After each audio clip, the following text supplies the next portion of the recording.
Well, today is another bright, beautiful day of me working on this car. Nice, like 50 degrees, whatever. There's oil fucking everywhere.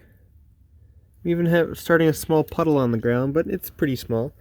This is the CV right now. You can see it is just absolutely caked. The entire wheel. It's yes, like that CV is. Oh boy, it's gonna fail on the highway on me. So that's fun, and you can see the rust on that CV, and then you look at the other one, and it's much better looking. So it tells me that this one's probably a lot newer. And then I'm currently taking apart a bunch of stuff because my car will not fucking start right. It is sputtering and just running like utter hell. It barely wants to start, and it's smoking so much. Okay, so right here is your turbo actuation valve. I want you to hear what it sounds like when I try and wiggle it.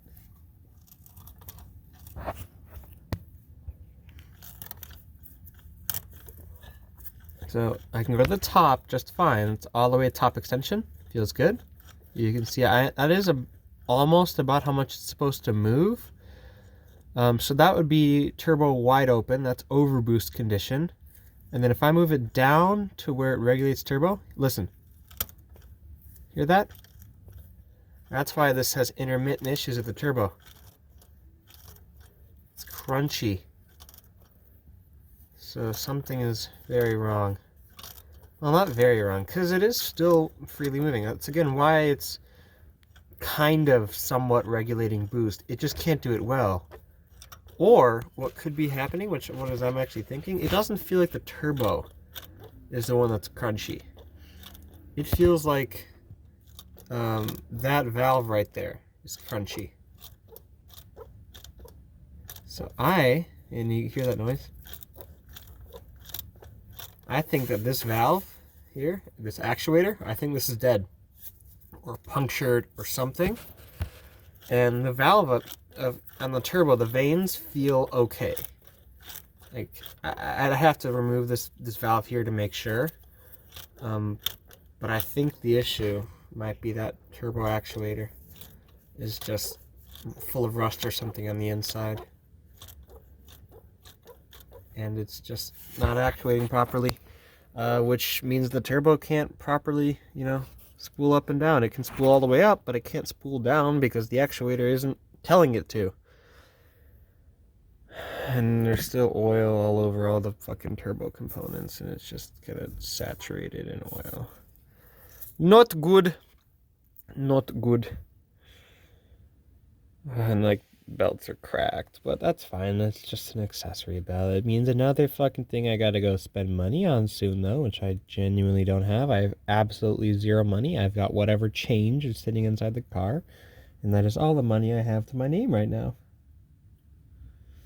Scary.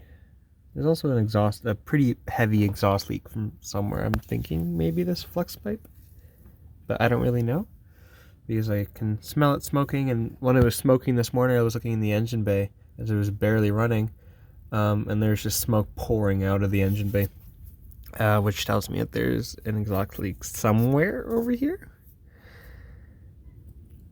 And there's also an oil leak from what looks like either the EGR valve, which I just pulled off, or the valve cover. Most likely valve cover.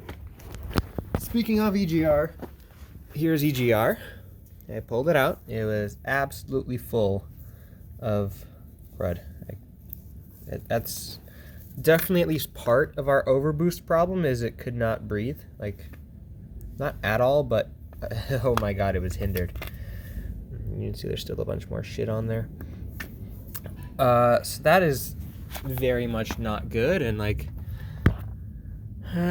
go grab a flashlight. See if you can see inside of that bore. There's literal